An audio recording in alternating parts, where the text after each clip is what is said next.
Tanim kamuting kahoy. Para pag-uwi, mayroon ulit. Harvest. Kamote. Hindi na pangusbulan.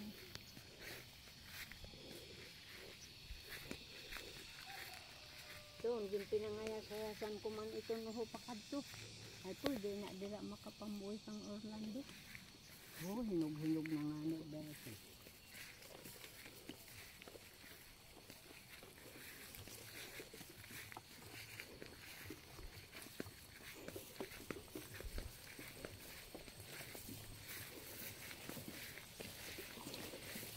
Pinya, balinghoy.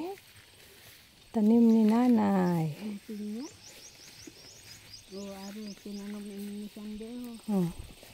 Yan daw, Longon. Tinanim mo daw yan, sabi ni nanay. O, ayan na. Sa gabok nga puno lang niyo. Siya inang naglusog dira. Si Sande. Oh, ang pinya. Oh. Ginapangluslusan ko sa linsing. Kaya kung hindi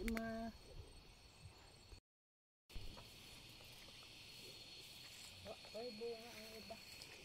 Ang mga sambong ito, wako ito nagpanggabuta. Oh, dagko na ni ang niyog ho. Bunga, bukon man ninot.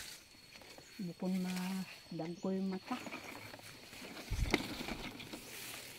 Pinantanong ko gid ito ng mga pakuro-kuro. Oh, ilaw.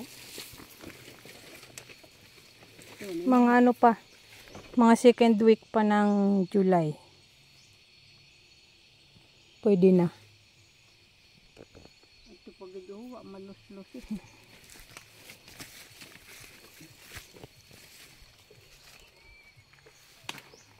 Napabuol ko yung inidirisil ay damo kung isayanom. So, mo dyan ang mga kahoy ng balinghoy nga ginibok ng baboy din sinagdok ni tatay mo diriho sa nangka. Ay, nagkatumba man. Pero akay sa isip ni mata, minus. Dapat pinutol na to, nay. Ang ano? Ito, oh.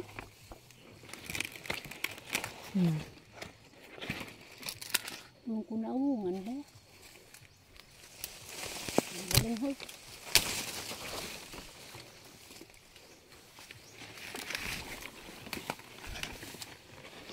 Mga hilaw.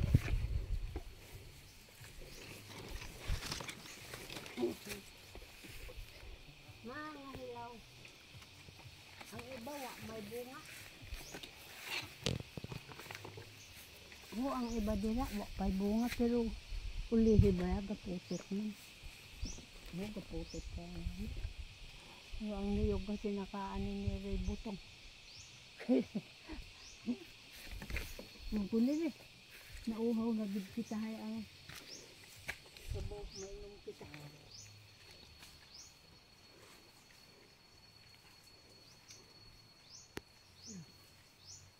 Ay, ang pagbinon ako itong dire. Yan, pwede na yan. Hinog na yan. Tapos, ito, hinog na. Yan. Duha ka bilog.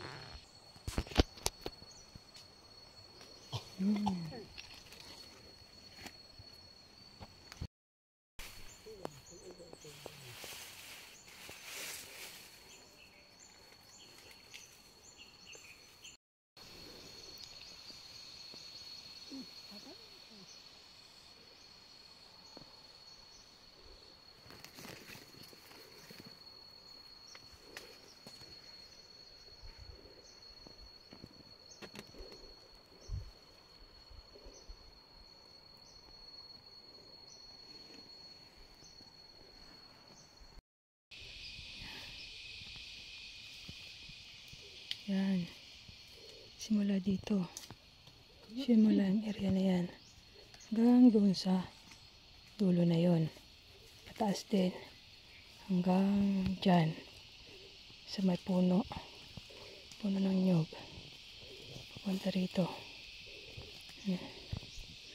Yan. Gabunga na gali aba. Ay.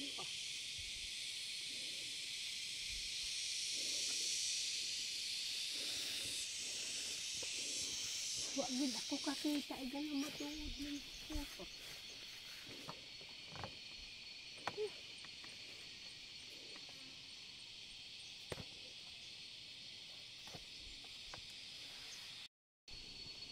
Launa na ba eh? Dapat na kita.